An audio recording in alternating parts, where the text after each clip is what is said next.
We're providing for the interests of our more sporty students by bringing in a guy who can teach us a traditional Māori game.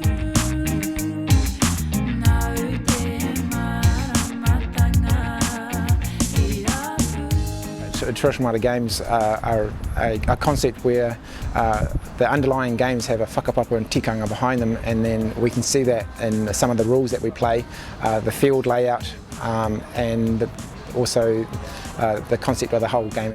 Social sports are important because it's around social cohesion. It brings a lot of Māori together who are like-minded, who like to get out and be physically active. It's a time to meet and to kōrero Māori also, especially around games like touch, wakaama. All those types of games have a tikanga in them, especially wakaama with going on to the water. There's always a karakia, which again is around improving the Māori language, so I think they're very important. For sports clubs as well, it's a good training for league rugby, but it's also around social cohesion for our Māori communities, marae, koanga reo, right through to wānanga. The game that we played today, Kiorahi, is an emerging traditional Māori game. I think Kiorahi and traditional Māori games is open to all. We are looking to target it at Māori communities. At the moment we've got a buy-in from 6 marae within the Greater Wellington region.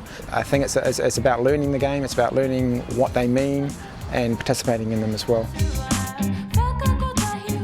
We have a seminar on the status of Te Reo Māori as an official language. The first speaker in that presentation will be Tipene Chrisp, who will be joining us from Tipene Chrisp. He'll be speaking about the history of the Te Reo Māori revitalisation movement over the last 40 years. The second speaker in that presentation will be Tākuta Rawinia Higgins from Te Reo Māori. She'll be talking about some of the factors that influence whether or not speakers actually use Te Reo Māori. The Māori language has come a tremendous distance since Māori Language Week was kicked off in 1973 here at Victoria University. We've got some marvellous achievements that we don't celebrate enough. We can watch Māori television, have our kids educated through the medium of Māori and do all sorts of things that were simply unimaginable in 1973 when the group of students from here started. The Māori Language Act declares Māori to be an official language, but lots of other pieces of legislation actually give that meaning. There are scarce resources and we need to focus to get the best bang for the buck. And what would really be the pai tawhiti would be to get intergenerational language transmission happening, so it's not just mum and dad and the kids, but it's peers speaking Māori to other peers. When Tipene was talking about the Māori Language Act in 1987 and making decisions about priorities and use of resources, for us the parallel is, where do you put the resources? For example, we have the New Zealand Sign Language Act, which was passed, making it an official language, but the resources attached to that are extremely limited. And there are also issues around who teaches New Zealand Sign Language so that deaf children themselves can learn the language, as opposed to teaching classes to the general community so hearing people can learn the language. Nā whakaro o Rawinia Rāua ko Tipene. I whakaia hau ki nā whakaro o Rawinia. I kōrero ia mai tōna nākau, e pāna ki Te Reo Māori. And I think maybe I should make more of an effort now to learn Te Reo. But obviously I'm limited to what I can access through New Zealand Sign Language. Most hearing Pākehā people can go to any sign language class, but here there are limitations. There are fewer opportunities for deaf people to access Māori language classes. Ko au tētahi kaha ki te kōrero Māori te kāinga ki aka kōtero, tapu whānau, ko nea te reo matua tō mātou whare. Engari, kei te mōhua he huarahi ua. For our more politically minded students and faculty and community members, always one of the highlights of Te Wiki o Te Reo Māori is the tauhito, or the debate. The tauhito will also be an opportunity for us to engage with past students as we're inviting our alumni back to battle with our staff. This year we're choosing current events so that it's quite topical. The debates will be focused around the current referendum and also the issue of open entry into universities.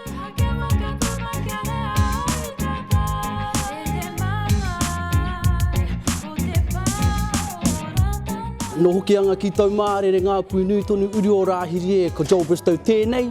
I rungi i te rōpū whakai i te tūwheratanga o ngā tatau o te whare wānanga mō ngā mātātahi mō ngā rangatahi rā nei ki te umai ki roto i te whare wānanga e kore mau, e kore whiwhi te NCA. E mōhio ana tātou ko te whakai nā te me e tautoko te iwi Māori, ai tautoko i ngā tangata katoa o te motu o New Tirini pērā te Aotearoa, te whakai i te umai ngā rangatahi ki roto i ngā tatau o te whare wānanga. Kei te hinga tā rātau, nā pērā ki te tōtara i roto i te wao nui a tāne, ki te tanuku te maunga, ai mōhio ana ki te kōrero ke putu ana, ko tērā mō te rōpū he, mō te rōpū kā hore nā te mea, kā hore rātau i te mōhio. Kuane piki tuari tōku ingoa. He uri tēnei no ngā tipuraurongo mai wahine, te whānau a apanui, tūhoi pōtiki. Me tūwhera ngā tatau o te whare wānanga, huri noi te motu ki ngā tauira Māori, aha kua te pakeke. Kei te taha whakahe tēnei. Ko mātou tonu, ka eke panuku, ka eke tangaroa. Kei raro rātau e pūtu ana, ka roha ki au koutou aku huariri, māku koe ti hai hai. Māku te kaputoa, māku e toa mo tau ki tīma, tēnā koutou katoa.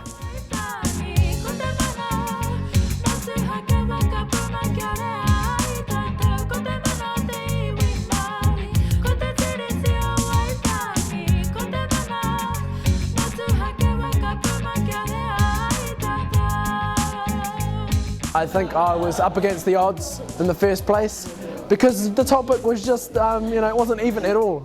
It was just one-sided, and so if we lose, I'm not saying we're going to lose, but if we do lose, that's the only reason I could come up with.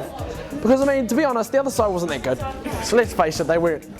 For me, it was a good challenge of the level of my reo at the moment, especially standing in front of my tuakana, kore te wero o tēnei mahi mōku. It was good to work with other tauira from other classes as well, like the teina me ngā tuakana.